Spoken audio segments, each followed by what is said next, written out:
Traders point நண்பர்களுக்கு சிறப்பு வணக்கம். நம்ம டிஸ்க்ளைமர் எடுத்துக்கிறோம். நம்ம செபி ரிஜிஸ்டர் அட்வைசர் அறிவோ கிடையாது. நம்ம இங்கே பேசக்கூடியது எல்லாமே தகவலாக மாத்திரமே பார்க்கப்பட வேண்டும். இது யாருக்கும் முதலீடு சம்பந்தமாகவோ பங்குகளை வாங்கவோ விற்கவோ நம்ம எந்த ஆலோசனையும் கொடுக்கப்படல. எல்லா தொழிலும் ரிஸ்க் இருக்கும். ரிஸ்க் புரிஞ்சுட்டு எச்சரிக்கையோட தொழில் செய்யும்போது எல்லாமே நல்லா இருக்கும். நம்ம ஆதரிக்கிற அனைத்து நல்ல உள்ளங்களுக்கும் நன்றி. வளமுடன் வாழ்க. நண்பர்களே, சவுத் இந்தியன் பேங்க் 2024-25 Q1 ரிசல்ட்டை பேஸ் பண்ணி நம்ம இந்த ஸ்டாக் அனலைஸ் பண்ணுவோம். இப்போ இவங்களுக்கு ஒரு அனௌன்ஸ்மெண்ட் இருக்குது. டிவிடெண்ட் வந்து 30 பைசா பெர் ஷேர். டியூ டேட் வந்து ஆகஸ்ட் மாதம் 20ஆம் தேதி.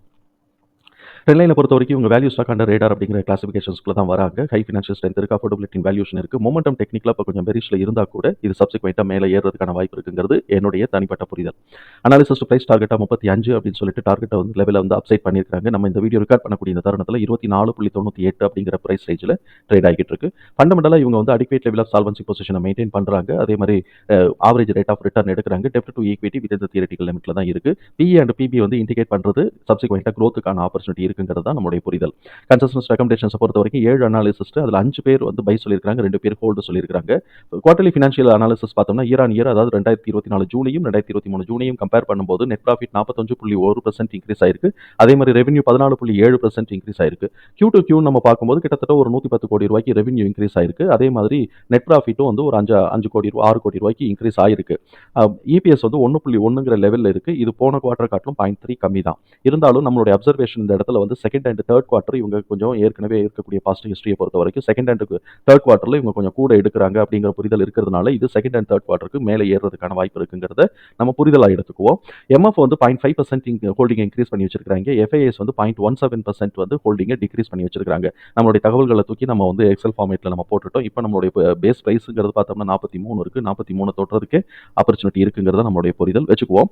இப்போ இவங்க வந்து என்ன பண்றாங்கனாக்க 26லேருந்து 24 உடைச்சிட்டான் அப்படின்னு சொன்னாக்கா அடுத்த சப்போர்ட் லெவல்ங்கிறது வந்து 17 to 19 தான் இருக்கு. மோஸ்ட்லி உடைக்கிறானாங்கிறத பார்ப்போம். உடைச்சானா 17 to 19. அதுக்கும் கீழே கடைசியா இறங்குவேன்னு சொன்னாக்க 14 to 11 இருக்கு. சரி, இப்போ இவன் மேலே ஏறுறான் அப்படின்னு சொன்னா 26 பிரேக் பண்ணும்போது 30 to 31க்கான ஃபர்ஸ்ட் லேயர் சான்சஸ் இருக்கு. அடுத்தது வந்து இவன் வந்து என்ன வேணும்னாக்கா அடுத்த குவார்டர் நம்மளோட என்ட்ரி நம்ம போடும்போது மாத்திரம் தான் நம்மளால புரிதலுக்குள்ள எடுத்துக்க முடியும். அப்படி புரிதலுக்குள்ள எடுத்துக்கிறோம் அப்படின்னு சொன்னாக்க வந்து 1.32. இப்போ அந்த மாதிரி வரும்போது இவன் 32 உடைச்சான் அப்படின்னு சொன்னாக்க நம்ம ஏற்கனவே போன தடவை அந்த சைக்கிள் வந்து முடிஞ்சது 31 முடிஞ்சது. ஸோ இப்போ 32 அவன் உடைச்சான்னா 38 பிரேக் பண்ணி மேலே போனான்னா 45 பிரேக் பண்ணி போகும்போது 50 to 51 நமக்கு வாய்ப்புகள் இருக்குங்கிறத புரிதலுக்குள்ள எடுத்துக்கிறோம். இவன் என்ன பண்ணுறான், நம்மளுடைய புரிதல் வந்து கீழேருந்து மேலே வரைக்கும் அந்த வித்தின் த குவார்டர் அவன் டிராவல் பண்ணுறான் அப்படிங்கிறத இது வரைக்கும் 2 குவார்டராக நம்ம பார்த்தது. அதனால 32 to 50க்கான வாய்ப்புகள் இருக்கு. அவன் ஒவ்வொரு ஸ்டெப்பாக தான் போவான். அது வந்து டிசம்பர் மாதம் வரைக்கும் இந்த 50 சான்சஸ் இருக்கிறதுனால ஒவ்வொரு ஸ்டெப்பாக அவன் போவான். 32, 38, 45, 50. இப்போ நம்ம அந்த தகவல்களை தூக்கி நம்ம சார்ட்ல போடுறோம். இவன் 24ல வந்து மேக்ஸிமம் சப்போர்ட் எடுக்கிறதுக்கு வாய்ப்பு இருக்கு. அப்படி உடைச்சானாக்க 17 to 19 அடுத்த லெவல் ஆஃப் சப்போர்ட் இருக்கு. அதுக்கு கீழே தேர்ட் லெவல் ஆஃப் சப்போர்ட் அப்படின்னு சொன்னா 11 to 14 இருக்கு அப்படிங்கிறத நம்ம புரிதலுக்கு எடுத்துக்குவோம்.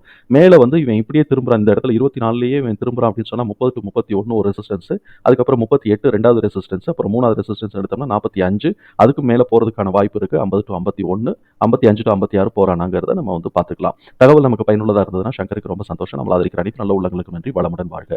நண்பர்களே, நமக்கு இந்த வீடியோ பிடிச்சிருந்துச்சு அப்படின்னு சொன்னாக்க லைக் பண்ணுங்க. நண்பர்களுக்கு உதவியாக இருக்கும்னாக்க ஷேர் பண்ணுங்க. நட்புக்காக சப்ஸ்கிரைப் பண்ணுங்க. நன்றி நண்பர்களே.